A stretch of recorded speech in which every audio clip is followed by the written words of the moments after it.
Ma, lihat deh bibit kacang ini bagus ya. Aduh rajinnya, kalian masih sibuk. Kamu kesini. Aku dengar kalian beli rumah di kota ya? Kenapa nggak ngasih tahu aku? Kalau butuh bantuan kasih tahu aja. Ini aku bawain sedikit oleh-oleh. Terima kasih ya. Kita ini bersaudara, kalau butuh sesuatu bilang saja. Iya Om, Tante, makasih ya. Ayo kita ngobrol dan istirahat di rumah.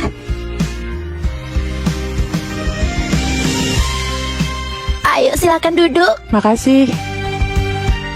Mbak, gimana caranya bisa beli rumah di Jakarta? Harganya pasti mahal ya? Gak mahal kok Tante, karena lokasinya tidak terlalu bagus. Jadi harganya sedikit miring. Apakah kalian membelinya secara cash? Pasti banyak uang yang dikeluarkan. Kita membayar secara... Enggak kok Om, kita belinya kredit. Jadi tiap bulan harus bayar cicilan. Itu cukup menegangkan. Jadi kamu belinya kredit? Aku kira beli secara cash. Aku kira selama ini kamu mempunyai gaji yang banyak. Ternyata di luar ekspektasi kita. Ayo kita pergi saja.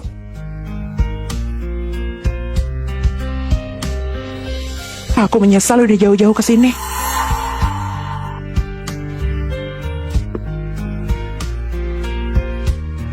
Setelah sekian lama bekerja, ternyata dia cuma bisa beli rumah di pinggiran dan kredit. Ya, waktu aku dengar mereka membeli rumah di Jakarta, aku sampai nggak bisa tidur dan terus memikirkan bagaimana bisa mereka membeli rumah di Jakarta. Dan ternyata cuma rumah kumuh dan kredit. Ayo pulang. Bukankah rumahmu ada di pusat kota? Kamu juga membelinya secara cash kan? Ma, suatu saat nanti Mama pasti akan mengerti. Ma, lihat deh telur lokal ini. Halo kakak cantik. Kamu, kapan kamu pulang? Baru kemarin kak, dan aku dengar kakak beli rumah di Jakarta ya? Iya. Jangan dengarkan gosip dari mereka. Aku belinya cuma nyicil kok. Letaknya juga di pinggiran kota. Jadi harganya masih sangat murah. Aku pikir kakak menghasilkan cukup banyak uang, ternyata cuma kredit. Sekarang ini mau memulai bisnis sangat sulit.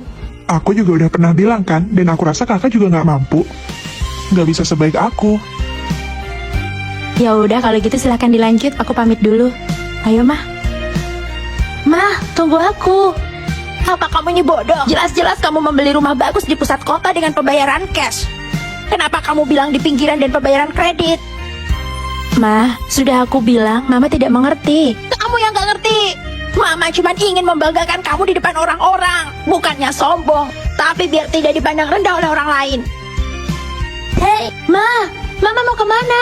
Terserah kamu mau kemana.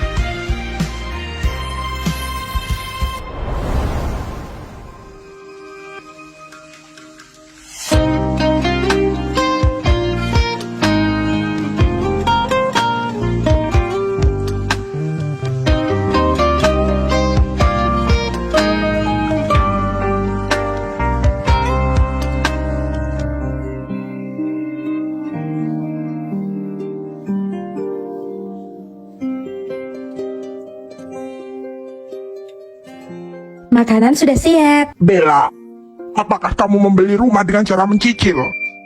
Informasi itu sudah menyebar di seluruh desa. Jangan membelinya jika kamu tidak mampu untuk membeli. Bella membeli rumah tidak mencicil, tapi dia memberitahu ke semua orang kalau dia mencicil dan di pinggiran kota. Sekarang semua orang sedang merendahkan dia. Pa, Ma, aku benar-benar takut. Apakah Papa dan Mama lupa kalau beberapa tahun yang lalu aku bangkrut? Dulu waktu aku punya segalanya, banyak sahabat dan saudara yang mendekatiku. Tapi di saat aku berada di bawah, mereka semua bersembunyi. Hal itu tidak akan pernah aku lupakan seumur hidupku.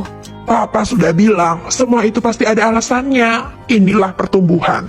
Ketika kita sedang di atas, saudara dan sahabat justru akan mendekati kita. Mereka akan menyambut kita dengan sangat baik, seolah-olah hendak mengucapkan selamat kepada kita. Tapi nyatanya di belakang punya maksud lain. Itu yang membuatku tidak nyaman. Itulah sifat manusia, selalu iri pada keberhasilan orang dan menertawakan orang yang lebih miskin. Seperti kata pepatah lama, untuk mengetahui tenaga kuda, butuh waktu untuk melihat hati orang.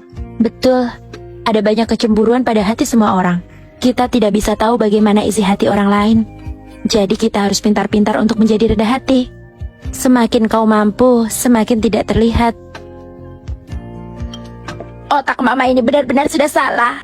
Dan sekarang Mama sudah mengerti. Iya, itu semua salah kami karena tidak banyak membantumu. Enggak kok, Pa. Harapan terbesarku adalah melihat Papa dan Mama selalu sehat. selalu aman dan bahagia. Ini adalah kebahagiaan terbesarku.